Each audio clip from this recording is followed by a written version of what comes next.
እንዴት አመሻችሁ? እንኳን አደረሳችሁ። ፊታችሁ ላይ ግን ምንም ደስታ የሚታይ አይመስለኝም። እስኪ በጭብጨባ ምክንያቱም ይሄ የሁላችንም ልደታችንም ታሪካችንም ነው። እንግዲህ ዛሬ ትንሽ በጣም ወደ ልጅነቴ ሄጄ በግ አቀርባለሁኝ። ቁጭ ብዬ ባቀርብ ቅር ይላችኋል? እሺ እንግዲህ ይሄ የማህበረ ፊልጶስ ትዝታ አይደለም፣ ግን ሁላችንም ሆያውዬ ጨፍረናል አይደል? ስለዚህ እኔ በልጅነቴ ሆያውዬ ስጨፍር የነበረውን ታሪክ ነው። እንግዲህ አንዳንድ ከኔ ጋራ የነበሩ ልጆች ቀር እንዳይላቸው ይቅርታ ጠይቃለሁ። በመጀመሪያ ለማቅረብ እሞክራለሁ። የቡሄ ትዝታ። የነሐሴ ወር ሲገባ አየሩም ሽታውም ሰፈሩም ይቀየራል። ሰፈራችን ብዙ መኪና የማያልፍበት በመሆኑ ቡሄን፣ ኪዳነ ምሕረትን፣ አዲስ ዓመትን ለመቀበል እናቶች ሽር ጉድ የሚሉበት ወቅት ነው። ስንዴው፣ ጌሾ፣ በርበሬው፣ ሽሮውን መንገድ ላይ ያሰጣሉ። ከኩሽናው የሚወጣው ጭስ ከደመናው ጋር ተቀላቅሎ ደስ የሚል ድባብ ይፈጥራል። እኛም እንግዲህ ልጆች ሆነን ክረምት ሲመጣ በጭቃ መጫወት፣ በጭቃ አሻንጉሊት ሽጉጥ መስራት፣ በሚያዳልጥ ጭቃ መንሸራተት፣ እንደ አባይ ግድብ የሰፈራችን ወራጅ ውሃ በጭቃ መገደብ፣ ውሃው ወደ ላይ ሞልቶ ጭቃው መሸከም አቅቶት ግድቡ ተንዶ ውሃው ወደ ላይ ሞልቶ እንደ ደራሽ ውሃ ሲወርድ መደሰት ልዩ ትዝታችን ነበር። ቡሄ ከመድረሱ አስቀድሞ ቆርኪ ለቅመን ድንጋይ ጠፍጥፈን እና በስተን በሽቦ አስረን እናዘጋጃለን። ዱላ ከኩሽና ሰርቀን ደብቀን እናስቀምጣለን። ያው የኛ ሰፈር ታውቁታላችኋ፣ የድሮ ሰፈራችንን ማለት ነው። እንግዲህ የኛ ሰፈር በ5 ቡድኖች የተመሰረተ ድንበር ነበር። የመጀመሪያው ድንበር ከ29 ቀበሌ አደባባይ ወረድ ብሎ የሚገኘው የነ ወንደሰን ድንበር ነው። ይሄ ድንበር ውሻና እርግብ የሚረባበት ትልቅ ግቢ ነው። የነ ቡርቃ ግቢ ነው። ቡርቃ እርግብ ያረባል። ብዙ ውሾችም ስላሉ ግቢ ውስጥ ዘቡ ብሎ መግባት አይቻልም። ስለዚህ በተለምዶ ውሻ ግቢ ይባላል። ወንደሰን፣ ማሙሽ፣ ትግስቱ፣ መሐመድ የሚባሉ እኩያሞች ነበሩ። ወንደሰን ከሰፈር ተልከን ወደ ግርማ ሱቅ ልንሄድ በሰፈራቸው ስናልፍ ያለ ምክንያት ይቀጠቅጠን ነበር። በጣም ስለምንፈራው ውጪ መኖር አለመኖሩን አጣርተን ነው የነርሱን ድንበር እንደ ባህር በር ወይም እንደ ኬላ ነው። ወደ መርካቶ፣ ወደ ሞላ ማሩ፣ ወደ ልደታ ለመሄድ የነ ወንደሰንን ድንበር በሰላም ማለፍ ግዴታችን ነው። ወንደሰን ንግግር አቀላጥፎ ለመናገር ይቸግረው ነበር። ትምህርት ቤት ቁጥር ሲጠራ አስቀድሞ አፉን ከፍቶ አቤት ለማለት ዝግጅት ያደርጋል። 11 አ 12 አ 13 አቤት። በዚህ ስለሚናደድ ነበር በወጣን በገባን ቁጥር የሚቀውረው። ሁለተኛው ድንበር ደግሞ ከውሻ ግቢ ወረድ ብሎ የሚገኘው የጋሽ በላይ ግቢ ነው። የሰፈራችን ሀብታም ግቢ ነው። ጋሽ በላይ ነፍሳቸውን ይማራቸው ጠጅ ቤት ነበራቸው። እነ ፋሲል፣ አለማየሁ፣ አሉላ፣ ብሩክ፣ ዘላለም የኛ ኩዮች ነበሩ። ፋሲልና ብሩክ ደቡብ አፍሪካ ሄደው እዛው አርፈዋል። ያው በዚህ አጋጣሚ ነፍሳቸውን ይማር። አሉላ ከኔ ጋራ የትምህርት ቤት ተፎካካሪ ነበር። ብዙ ጊዜ ከግቢ ያወጡ፣ ከወጡም ጠጠር ተጫውተው ተበልተው ይመለሳሉ። ሶስተኛው ድንበር የኛ ድንበር ነው። እንደ ሰርዲን ከላይም ከታችም ታፍነን የምንኖር የባህር በር የሌለን አንተነህ፣ ዳዊት ነፍሱን ይማረው የዳዊት ወንድም ሙሉጌታ፣ ምን አለ ዘመዴ ዝምተኛው ድንበር ነው። የባህር በር የሌለው እንዴት ዝም አይልም? አራተኛው ድንበር ከ29 ቀበሌ በትንሽ መሻገሪያ ድልድይ የሚለየው የነ አብነት ኃይለ ሥላሴ ድንበር ነው። አብነት፣ ሙንጣዝ፣ አዳነ፣ መንግስቱ፣ ስለሺ፣ ኃይለ ሚካኤል ይሄ ቡድን ነውጠኛ ቡድን ነው። በአብነት ኃይለ ሥላሴ የሚመራ አማጺ ቡድን ነው። ሁሌም ድልድይ ተሻግረው ድንጋይ ተወራውረው ወይም ተሳድቦ የሚመለሱ አሸባሪ ናቸው። አምስተኛው ጠባቡ መንገድ የሚባለው የነ ቴዎድሮስ አሳዬ ድንበር ነው። በጸባያቸው ይታወቃሉ። መሪያቸው ቴዎድሮስ አሳዬ ነው። ድሮ ቴዎድሮስ አሳዬ ውር ማለት አይችልም ነበር። ስናበሳቸው ውይ ውይ እያልን እናበሽቀው ነበር።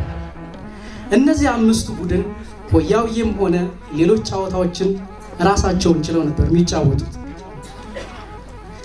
እኔ ያለሁበት የባህር በር አልባ ቡድን ውስጥ ብይ በመጫወት አንደኛ የሆነው አንተነህ ወይም ጓለ የሚባል ልጅ ነበር። አሁን የሙሽራ መኪና ማርሴዲስ ይነዳል። ብይ ሲጫወት አነጣጥሮ ስለሚመጣ የብይ ሀብታም ነበር። እኔ ደግሞ ብይ መጫወት የማውንልኝ አልሞ መተኮስ የማይሳካልኝ ቀጥቃጣ ልጅ ነበር። በእጅ ያለውን ብይ አስበልቼ በዱቤ መጫወት ይጀምራል። ለውኔ የሚከፈል እዳዬ 100 ብር ሊደርስ ይችላል። ይሁን ለአዳ ቡሄ ጨፍረን የሚከፈል ነው። በቡሄ ጭፈራ እንኳን 100 ብር 10 ብር በህብረት ከሰራን ሀብታም ነው። ታዲያ ቡሄ እየደረሰ ሲመጣ እዳህን እንዳትረሳ እያለ ያስጠነቅቀኛል። እንግዲህ ፈጣሪ ይርዳኝ። እንግዲህ የ100 ብር እዳ ያለብኝ ባለዳ ሆያውዬ ጨፋሪ ነው። ከ3 ቀን በፊት የቡሄ ጭፈራን ከሰፈር እንጀምራለን። ወደ 4ቱ ድንበር ዝር አንልም። እኛም ሰፈራችንን ማንም እንዳይመጣ በድንጋይ እናስከብራለን። ይሄ ግን የሚዘልቅ አይደለም። ለቡሄ ጭፈራ ጉዞ ስናደርግ ድንበራችን ይደፈራል። ተመልሰን መተን የምንጨፍርበት ቤት አድርሰናል ሲሉ ነው መደፈራችንን የምንረዳው። ዋና የቡሄ መጨፈሪያ ስፍራ እና ገንዘብ መሰብሰቢያ መርካቶ ነው። በእያንዳንዱ ስፍራ አንተነህ ወይም ጓለ አብሮኝ ስለሚጨፍር እዳይን እያሰቡ አልቅስ ይለኛል። ለፍቼ ለጓለ እያልኩ በጭፈራ መሃል እተክዛለሁ። የድሮ ፍራንክ ልክ እንደ አሜሪካን ዶላር ውድ ነበር። የዛሬና ያድርገውና ትልቅ ፍራንክ እንዲሰጠን እንዲህ ብለን እንጨፍራለን። የወንዜ ቲማቲም እኛ እንቀበልም ካለ 50 ሳንቲም። የድሮ እናቶች ደግሞ 50 ሳንቲም ከሚሰጡን 2 ግድንግድ ሙልሙል ቢሰጡን ይቀላቸዋል። እኛ ደግሞ ሙልሙል ሲሰጡን ብስጭት ያደርጉናል። በተለይ እኔ የ100 ብር እዳይን እንዴት እከፍላለሁ እያልኩ ይከፋኛል። አይ ድሮና ዘንድሮ ዛሬ 50 ሳንቲም ወይም ቼላ ከግብይት ራሷን ጡረታ አወጣለች። ሙልሙል በተሯ ሰማይ ነክታ ብርቅዬ የዱር እንስሳ ሆናለች። የአሁን ልጆች መጨፈር ያለባቸው የወንዜ አምፖል እኛ እንቀበልም ካለ አንድ ሙልሙል። ወይኔ ሙልሙልዬ ይቅር በይ ሙልሙልዬ፣ የእኛ ግፍ ለልጆቻችን ደረሰ። እንግዲህ ዛሬ ራሱ ሙልሙል አተን ያው ድፎ ዳቦ ያደረግነው። ቡሄ ስንጨፍር ሁሉም የሥራ ድርሻ አለው። ሆያውዬ የሚያወጣው ድምፀ መረዋ፣ ኮርኪውን የሚያንቆሻኩሽ ኮሽታ፣ ፍራንክ የሚቀበል ባንኮኒ፣ የቤት አስቤዛ የሚቀበል ዘንቢሌ፣ መሬቱን ያለ ርህራሄ የሚቀጠቅጥ ቆርቋሪ፣ እጁ ፍም የሚመስለው አጨብጫቢ፣ ከሁሉ አንጀቴን የሚበላው አጨብጫቢ ነው። ወደ ቤት ሲሄድ እጁን እንዳንከረፈፈ ነው። እብጠቱና ቅላቱ በባዝሊንም ታሽታ ይመለሳል። ኃላፊነቱን በአግባቡ ያልተወጣ ሊባረር ወይም ከተገኘው ገቢ ሊቀነስበት ይችላል። ያኔ እኔ አስቤዛ ተቀባይ ነበር። አስቤዛ እየተቀበልኩ ሆ ማለት ብቻ። ደግሞ ለተንኮሉ አስቤዛ የሚሰጡን ይበዛል። መርካቶ ስንሄድማ ኮባ የሚሰጡን ይበዛል። ወይኔ ኮባ እኮ አሁን እኛ ሰፈር የለችም። ጫት ለመጠቅለል እንኳን ጥብስ ሆናለች። በፌስታልና በጋዜጣ ተተክታለች። ከጭት ተራ እስከ ቆጮ ተራ ስናካልል እንውላለን። ጎመን፣ ድንች፣ ካሮት፣ ቀይ ስር ጓለ ዞር ብሎ ያየኛል። እዳን እንዳትረሳ ማለት ነው። እኔ በኮስማና እጄ የሳምንት አስቤዛ ትከሻዬ እስኪገነጠል ይሸክማል። መርካቶ የፍራንክ ጠኔ ይበረታል። እነ ስሙኒ ድሮ የተከበሩ ነበር። 2 ትላልቅ የዩኒቨርሳል ዳቦ ይገዛ ነበር። ያ ዩኒቨርሳልን ማቃል ከ3 ቀን በፊት ሙልሙል ስለሌለ የረሃብ ጠኔ ሊደፋን ይደርሳል። መሸት ሲል ድምጻችን ስልል ብሎ አይሲ ውስጥ የገባ በሽተኛ እንመስላለን። እኔና ጓለ አይጥና ድመት ሆነን እንተያያለን። 100 ብር ኬት ይመጣል ጎበዝ? ድሮ እኮ የ100 ኪሎ ጤፍ ዋጋ ነው። ወደ ሰፈር ከመመለሳችን በፊት መርካቶ ጫፍ ላይ አስቤዛችንን ዘርግፈን በአይነቱ መድበን ለድሃ ድሃ በአነስተኛ ዋጋ ሸጠን አስቤዛውን ወደ ገንዘብ እንመነዝረው።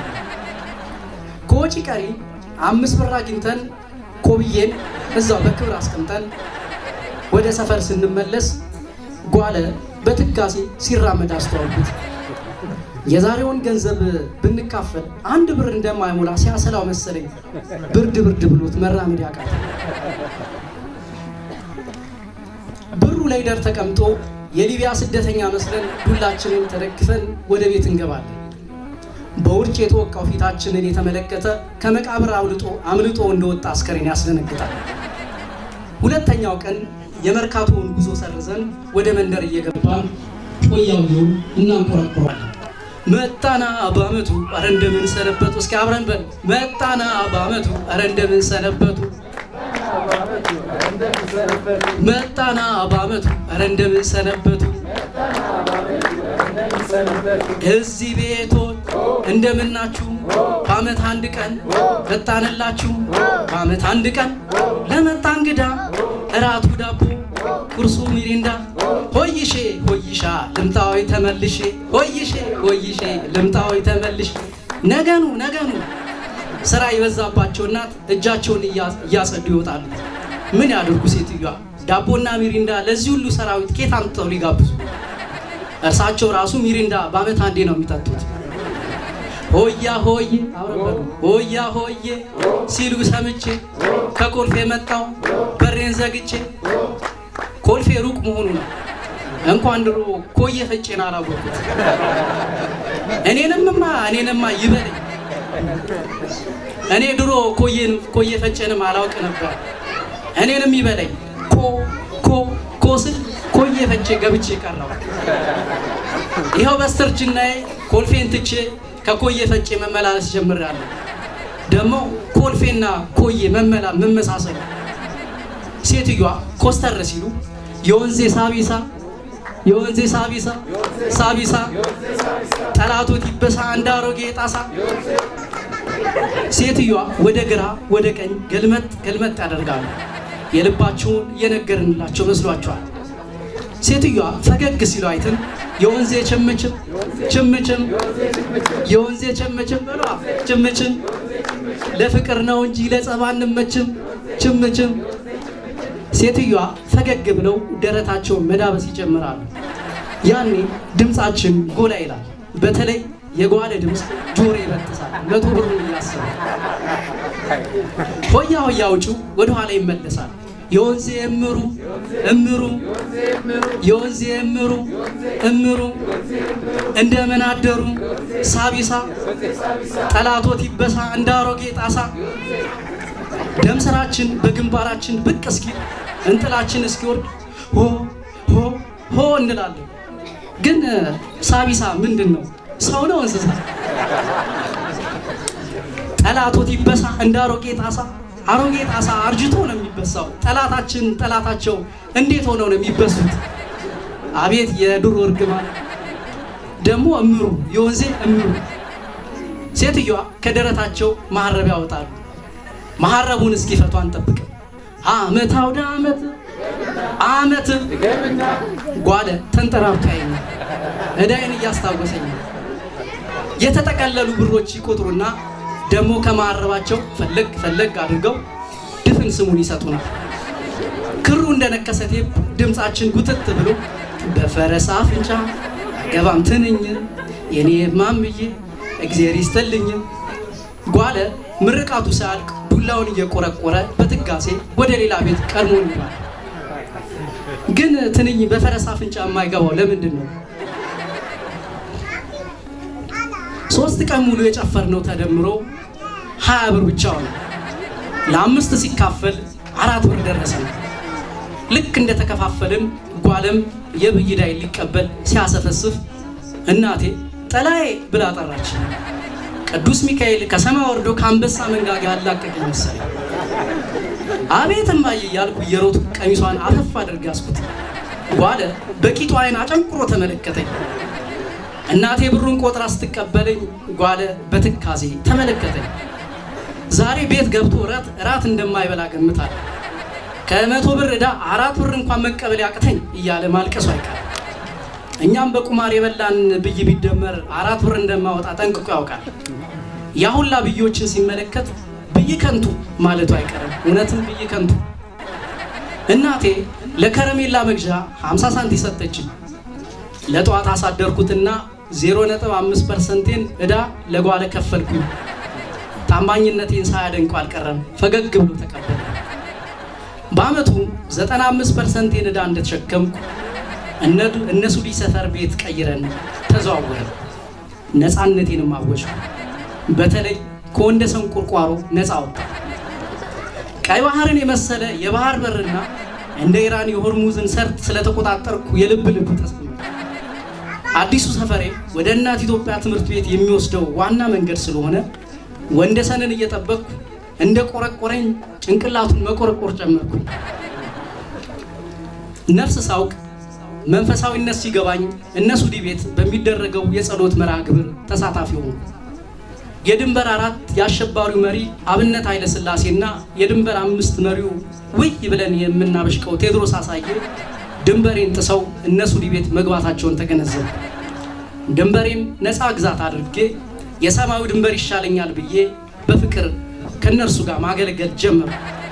ማህበረ ፊልጶስም ቁጥር 1 መዝሙር ሲያወጣ ተቀባሁኝ፣ ተመረጡ። ቡሄ በሉ ልጆች ሁሉ እኛማ ጌታ የዓለም ፈጣሪ የሰማይ አምላክ ትሑት መሐሪ በደብረ ታቦር የተገለጸው ልብሱ እንደ ብርሃን ያንጸባረቀው ፊቱ እንደ ብርሃን በርቶ የታየው ድምፅህን ሰማና በብሩህ ደመና የቡሄው ብርሃን ለእኛ መጣልን። እንግዲህ በኋላ ባለቤቱ ስላለ ያው እሱ ይቀጥለዋል። ማህበረ ፊልጶስ የኛ መሰረት ሆነ እንዳሁኑ አባባል ተከናወነ። መምህር ሙሉጌታና ሌሎች መምህራን ማንነታችንን ቀረጹ። ዛሬ በእነርሱ ምክንያት ተሰባስበን የቡሄ ትዝታችንን ለማውጋት በቃ። በፈረስ አፍንጫ አይገባም ትንኝ የኔማ ሙሉዬ እግዜር ይስጥልኝ። ድገም። በፈረስ አፍንጫ አይገባም ትንኝ የኔማ ሙሉዬ እግዜር ይስጥልኝ። እንግዲህ የጓለ 95% ዕዳ እንቅልፍ እየነሳኝ ነው። ከዕዳ ነፃ እንደሆን ከወደዳችሁ 1806 አባይ ባንክ ብላችሁ በባኮስ ኪነ ጥበባት ሂሳብ ቁጥር ዕዳዬን እንድትከፍሉልኝ በጓለ ስም ጥሬን አስተላልፋለሁ። 1806 ዓመተ ምህረት አይደለም፣ የባንክ ሂሳብ ቁጥር ነው። 1806 አባይ ባንክ። ስለነበርን ቆይታ በእግዚአብሔር ስም አመሰግናለሁ። እንኳን አደረሳችሁ።